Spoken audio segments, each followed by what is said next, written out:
तिरुपति बालाजी जहां आप दर्शन करने जाते हो, तिरुपति बालाजी आंध्र प्रदेश में, वे तिरुपति बालाजी रामानुज स्वामी के शिष्य बन गए। यह भी कथा है। पहले उनको वहां के लोग कार्तिकेय समझते थे, तेल चढ़ाते थे, शिव जी के पुत्र कार्तिकेय समझकर उनकी पूजा लोग करते थे। तो एक दिन भगवान तिरुपति बालाजी ने रामानुज स्वामी को स्वप्न दिया कि मैं यहां पर्वत पर विराजमान हूं, यहां के लोग मुझको कार्तिकेय समझ करके, अय्यप्पा स्वामी समझकर मुझको तेल चढ़ाते हैं, आप आओ और आकर के मेरा उद्धार करो, वैष्णव विधि से मेरी पूजा करो। तो रामानुज स्वामी 1000 सन्यासियों को, वैष्णवों को लेकर के वहां पधारे, राजा को बुलाया, शास्त्रार्थ हुआ। राजा ने कहा कैसे निर्णय होगा?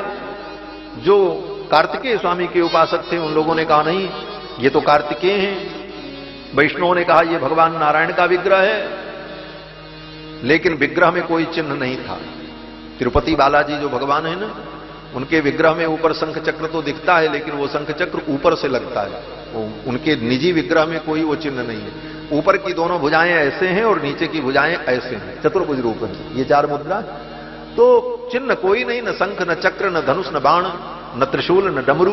तो उनको क्या समझा जाए, वो नारायण है कि कार्तिकेय हैं कि विष्णु हैं? तो राजा ने कहा इसका निर्णय कैसे होगा?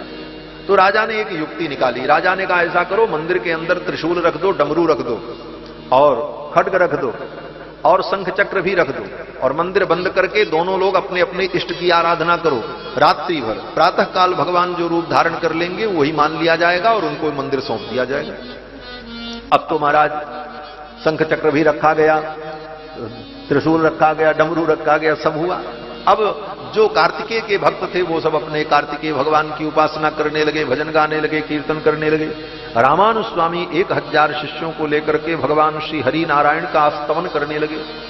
तो भगवान ने रामानुज स्वामी से उनके अंतर हृदय में कहा कि देखो भाई, आप मेरा उद्धार करने आए हो तो आप कुछ करो। रामानुज स्वामी ने कहा हम क्या करें, हम तो बाहर बैठे। तो भगवान ने कहा आओ और मंदिर में आकर के ये शंख चक्र मेरे हाथों में लगा दो। तो बोले, रामानुज स्वामी ने कहा मंदिर बंद है, मैं कैसे आऊं, आप स्वयं उठा करके लगा लो। तो भगवान ने कहा मैं मूर्ति रूप में हूं, मैं कुछ नहीं करता। मूर्ति रूप में जब मैं रहता हूं तो मैं अपने से कुछ नहीं करता। भक्त नहवावे तो हम नहाते हैं, वो खिलावे तो हम खाते हैं, वो आरती करें तो हमारी आरती होती, हम अपने से कुछ नहीं करते। अगर आपको करना हो तो करो। तो रामानुज स्वामी ने कहा मैं कैसे आऊं, मंदिर तो बंद है। तो भगवान ने कहा कि आप शेषावतार हो, आप शेषनाग हो, एक रूप से आप वहां बैठे रहो और सर्प रूप से नाली के रास्ते से भीतर चले आओ। तो रामानुज स्वामी एक रूप से तो बाहर बैठे थे सभा में, और दूसरे रूप से नाली के माध्यम से सर्प का रूप धारण करके मंदिर के अंदर गए और जाकर के उन शंख चक्रों को उठा करके भगवान की भुजा में धारण करा दिया। भगवान की भुजा में जब धारण करा दिया तो भगवान ने कहा स्वामी जी आपने मेरी भुजाओं में शंख चक्र लगाया है, जो शंख चक्र लगाता है वो तो गुरु होता है, तो मैं तो आपको गुरु मानता हूं। तो भगवान ने रामानुज स्वामी को गुरु मान लिया। तो भगवान के आचार्य रामानुज हो गए। तो रामानुज स्वामी भी बड़े चतुर, भक्त तो बड़े चतुर होते। तो रामानुज स्वामी ने कहा प्रभु जब आपने हमको गुरु मान लिया तो एक काम और करिए। बोले क्या? बोले गुरु दक्षिणा दीजिए। हाँ, गुरु से तो गुरु को तो दक्षिणा मिलनी चाहिए, तो आप मुझे कुछ दक्षिणा दो।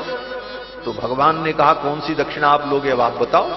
कोई साधारण चेला तो थे नहीं, साधारण चेला से कहो भाई इतना दे दो तो कहां दे पाएगा, उसकी जितनी क्षमता। लेकिन भगवान तो सर्वसमर्थ हैं, इसलिए भगवान ने कहा आप जो मांगो हम देंगे। जब आप गुरु ही बन गए और मैं ही शिष्य बना तो आप जो मांगोगे वो मैं दूंगा।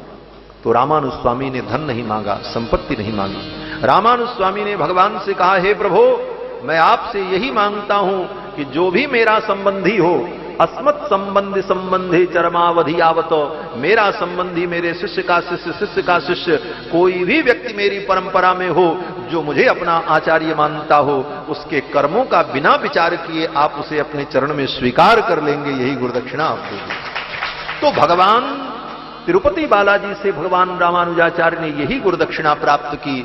इसीलिए आज भी हमारे रामानुज संप्रदाय में यह सिद्धांत है कि जो इस परंपरा से जुड़ा, जो अपने को रामानुज का अनुयायी मानता है, उसका मोक्ष तो कन्फर्म है, क्योंकि भगवान ने स्वामी जी को यही दक्षिणा दी है। कहा है कि जो तुम्हारा संबंधी होगा उसे मैं वैकुंठ प्रदान करूंगा। तो इस प्रकार तिरुपति बालाजी को भगवान के रूप में रामानुजाचार्य ने स्थापित किया।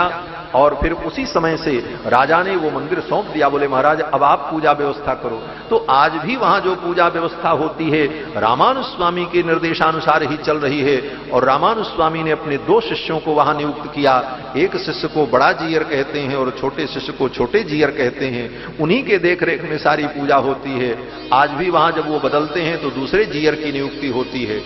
और वहां जब भगवान की सवारी निकलती है ब्रह्मोत्सव में तिरुपति बालाजी की, तो दोनों जीयर आगे आगे चलते हैं त्रिदंड लेकर के। वो रामानुज स्वामी के प्रतिनिधि आज भी नियुक्त किए जाते हैं और उन्हीं के दिशा निर्देश में सारे नियमों से भगवान की सेवा और पूजा होती है।